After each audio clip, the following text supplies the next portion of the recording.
The brother of Bani Sa'idah died in Sa'd's absence, so he came to the Prophet saying, "O Allah's apostle, my mother died in my absence. Will it benefit her if I give in charity on her behalf?" The Prophet said, "Yes." Sa'd said, "I take you as my witness that I give my garden Al-Makhraf in charity on her behalf." Volume 4, Book 51, number 25. Narrated by Az-Zuri. Urwa bin Az-Zubair said that he asked Aisha about the meaning of the Quranic verse. "And if you fear that you will not deal fairly with the orphan girls, then marry other women of your choice." 4.2-3. Aisha said, "It is about a female orphan under the guardianship of her guardian, who is inclined towards her because of her beauty and wealth, and likes to marry her with a mahr less than what is given to women of her standard. So they, that is guardians, were forbidden to marry the orphans unless they paid them a full appropriate mahr, otherwise they were ordered to marry other women instead of them." Later on the people asked Allah's apostle about it, so Allah revealed the following verse.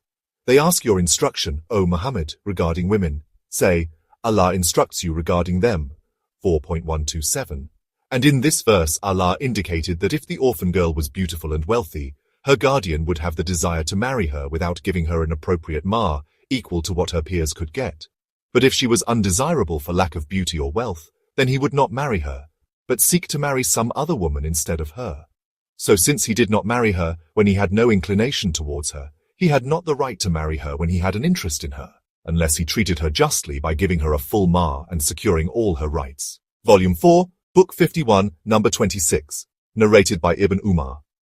In the lifetime of Allah's apostle, Umar gave in charity some of his property, a garden of date palms called Tamg. Umar said, "O Allah's apostle, I have some property which I prize highly, and I want to give it in charity." The Prophet said, "Give it in charity, that is as an endowment, with its land and trees on the condition that the land and trees will neither be sold nor given as a present, nor bequeathed, but the fruits are to be spent in charity." So Umar gave it in charity, and it was for Allah's cause, the emancipation of slaves, for the poor, for guests, for travelers, and for kinsmen. The person acting as its administrator could eat from it reasonably and fairly, and could let a friend of his eat from it, provided he had no intention of becoming wealthy by its means. Volume 4, Book 51, number 27. Narrated by Aisha, the following verse. "If a guardian is well off, let him claim no remuneration, that is wages. But if he is poor, let him have for himself what is just and reasonable." 4.6 was revealed in connection with the guardian of an orphan, and it means that if he is poor he can have for himself, from the orphan's wealth, what is just and reasonable according to the orphan's share of the inheritance. Volume 4, Book 51, number 28. Narrated by Abu Huraira. The Prophet said, "Avoid the 7 great destructive sins." The people inquire, "O Allah's apostle, what are they?" He said, "To join others in worship along with Allah, to practice sorcery, to kill the life which Allah has forbidden except for a just cause, according to Islamic law, to eat up riba, usury, to eat up an orphan's wealth, to give back to the enemy and fleeing from the battlefield at the time of fighting, and to accuse chaste women, who never even think of anything touching chastity and are good believers." Volume 4, Book 51, number 29. Narrated by Anas. When Allah's apostle came to Medina, he did not have any servant.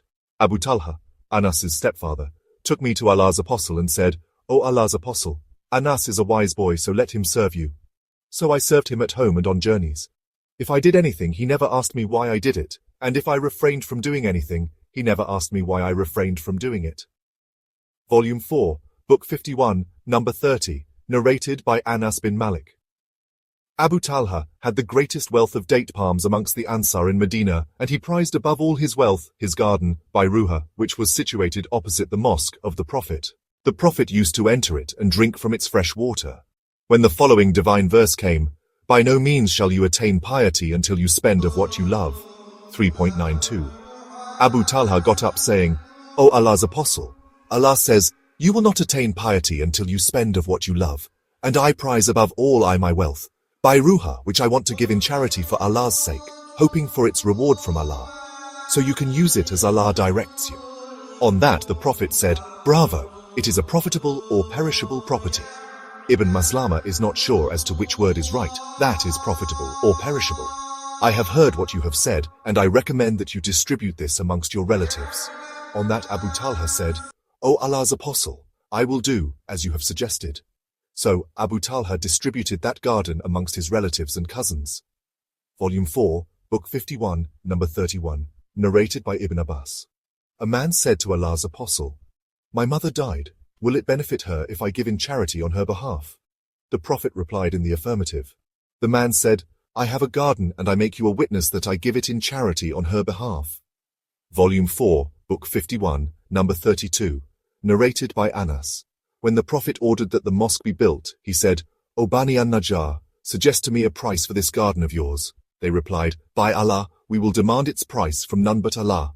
Volume 4, Book 51, number 33, narrated by Ibn Umar. When Umar got a piece of land in Khaybar, he came to the Prophet saying, "I have got a piece of land, better than which I have never got. So what do you advise me regarding it?" The Prophet said, "If you wish you can keep it as an endowment to be used for charitable purposes." So, Umar gave the land in charity, that is as an endowment on the condition that the land would neither be sold nor given as a present, nor bequeathed, and its yield would be used for the poor, the kinsmen, the emancipation of slaves, jihad, and for guests and travelers, and its administrator could eat in a reasonable just manner, and he also could feed his friends without intending to be wealthy by its means. Volume 4, Book 51, number 34, narrated by Ibn Umar. Umar got some property in Khaybar, and he came to the Prophet and informed him about it. The Prophet said to him, "If you wish, you can give it in charity." So Umar gave it in charity, that is, as an endowment, the yield of which was to be used for the good of the poor, the needy, the kinsmen, and the guests. Volume 4, Book 51, number 35, narrated by Anas bin Malik. When Allah's apostle came to Medina, he ordered that a mosque be built. He said, "O Bani an-Najjar, suggest me a price for the garden of yours." They replied, "By Allah, we will not ask its price except from Allah." Volume 4, Book 51, number 36, narrated by Ibn Umar. Once Umar gave a horse in charity to be used in holy fighting. It had been given to him by Allah's apostle. Umar gave it to another man to ride. Then Umar was informed that the man put the horse for sale, so he asked Allah's apostle whether he could buy it. Allah's apostle replied, "You should not buy it, for you should not take back what you have given in charity." Volume 4, Book 51, number 37, narrated by Abu Huraira. Allah's apostle said, "My heirs will not inherit a dinar or a dirham, that is money, for whatever I leave, excluding the adequate support of my wives and the wages of my employees, is given in charity." Volume 4, Book 51, number 38, narrated by Ibn Umar. When Umar founded an endowment, he stipulated that its administrator could eat from it and also feed his friend on the condition that he would not store anything for himself from it. Volume 4, Book 51, number 39, narrated by Anas. The Prophet said at the time of building the mosque, "O Bani an-Najjar, suggest to me a price for your garden." They replied, "We do not ask its price except from Allah." Volume 4, Book 51, number 40, narrated by Jabir bin Abdullah al-Ansari. My father was martyred on the day of the Ghazwa of Uhud and left 6 daughters and some debts to be paid. When the time of plucking the date fruits came, I went to Allah's apostle and said, "O Allah's apostle, you know that my father was martyred on Uhud's day and owed much debt, and I wish that the creditors would see you." The Prophet said, "Go and collect the various kinds of dates and place them separately in heaps." I did accordingly and called him. On seeing him, the creditors started claiming their rights pressingly at that time. When the Prophet saw how they behaved, he went round the biggest heap for 3 times and sat over it and said, "Call your companions, that is the creditors." Then he kept on measuring and giving them till Allah cleared all my father's debts. By Allah, it would have pleased me that Allah would clear the debts of my father, even though I had not taken a single date to my sisters.